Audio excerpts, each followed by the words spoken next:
Кризата навлегува секој ден се подлабоко во џебот на граѓаните, а власта планира со антикризни мерки да изастане на патот, но од ноември.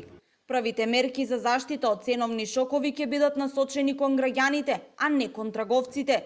Истакна денес вице-премиерот Битики и порача дека нема да се дозволи трговците да се договараат за повисоки цени. Антикризните мерки не се носат за трговците, за да нешто некој некаде калкулира. Антикризни мерки ќе се донесат за граѓаните, да им се помогне на тие кои што највише денеска има потребно.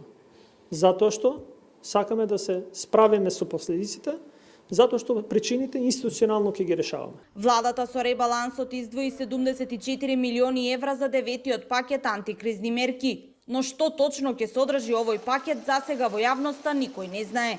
Она што е познато е дека ќе бидат поддржани најпогодените категории. Па од тука се отвора прашањето дали ќе има замрзнување на цени и ограничени маржи, или пак ќе биде само ограничена помош за одредена категорија на граѓани.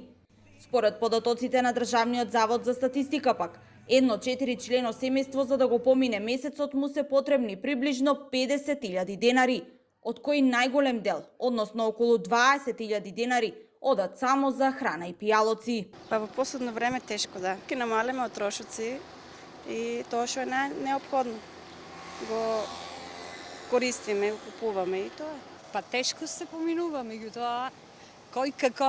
Велите децата ви се во странство, ви праќаат од таму пари за овде да... Да. Иначе со мојата пензија шо ништо не правам. За маите, да ти кажем, многу ми е жално што не избега да има работа за сите, а и тие што имат работа и тие не се задоволни од плати. И додека граѓаните секојдневно се соочуваат со поскапувања, нивните месечни примања остануваат исти.